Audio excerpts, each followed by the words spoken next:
Hey darts fans, that's Timo Newman here. Welcome to the good ship Undarted Waters.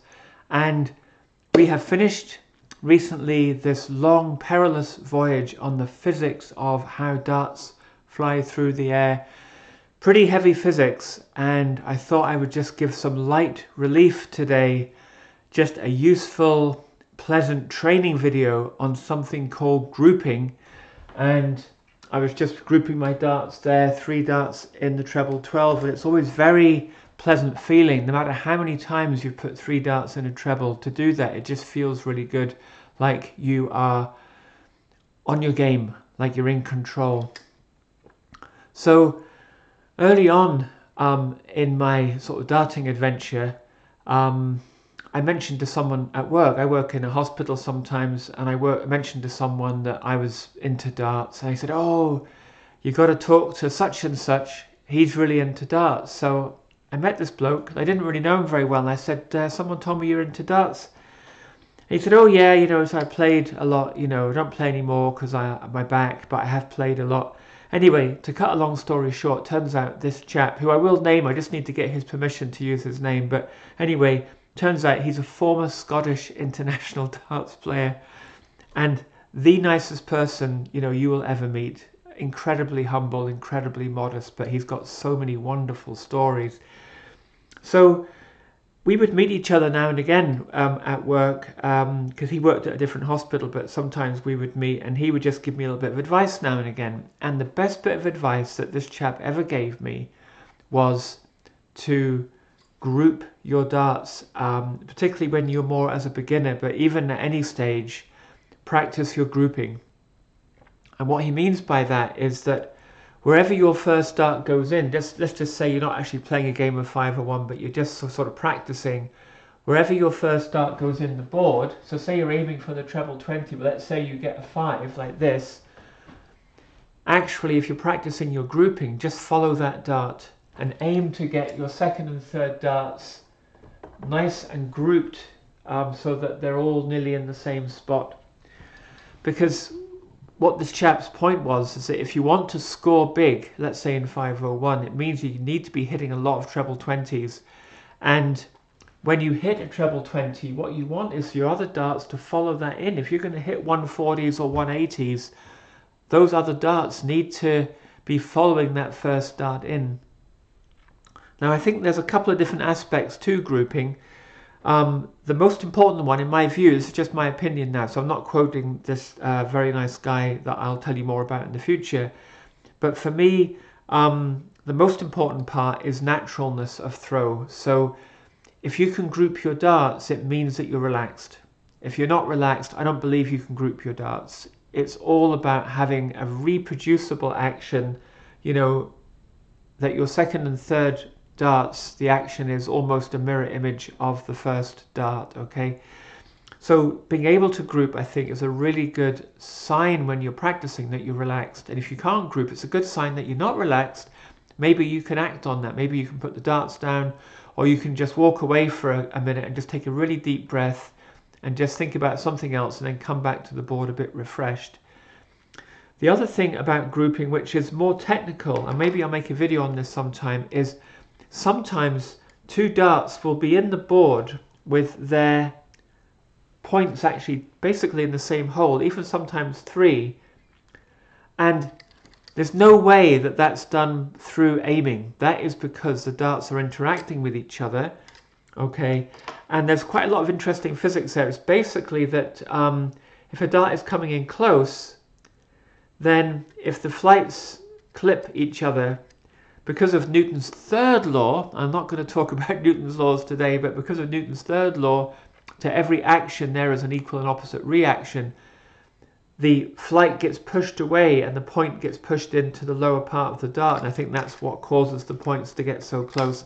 But I will make a more technical video on that sometime in the future, about how action and reaction can cause darts to really cluster, and it's not because you're aiming on a head of a pin. That's not really possible even for Luke Littler.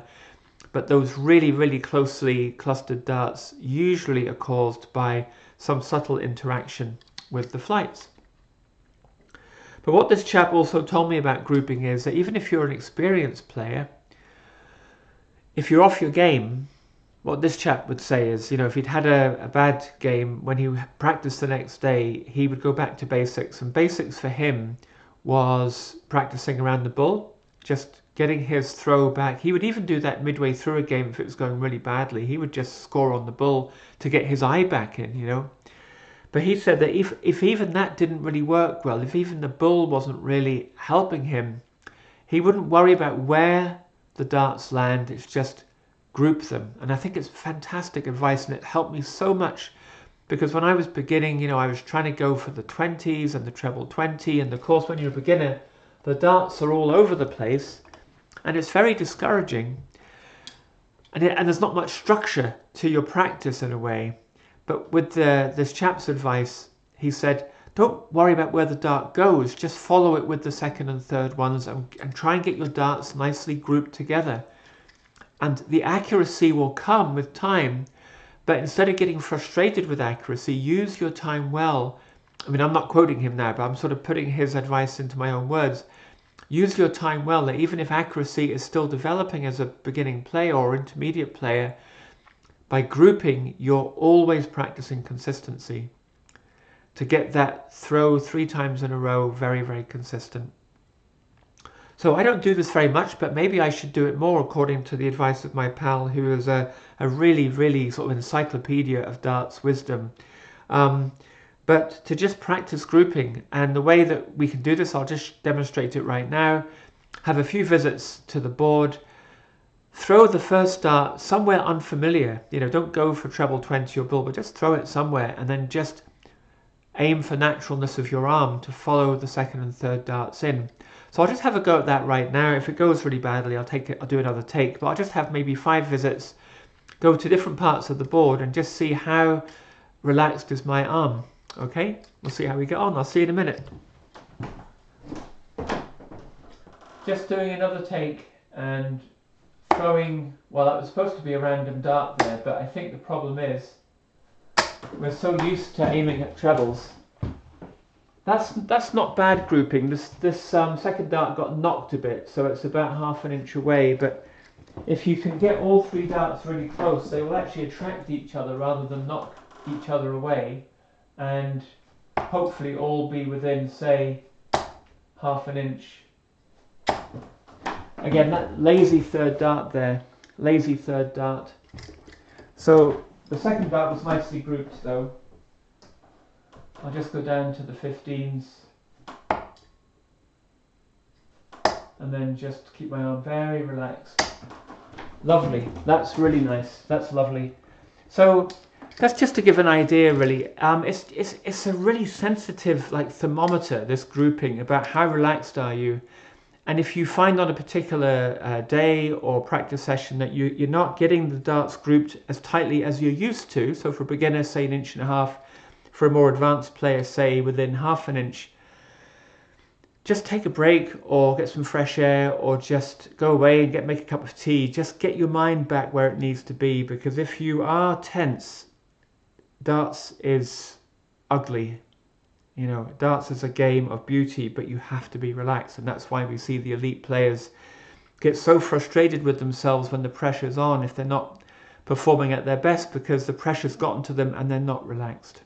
Right, so a little bit of a change, a nice pleasant change from physics and equations and all that stuff, but lots of really cool stuff coming up actually. We've got this thing called Darts 26 that I can't wait to tell you about, and to me that's a really big deal, and we'll see how you think about that.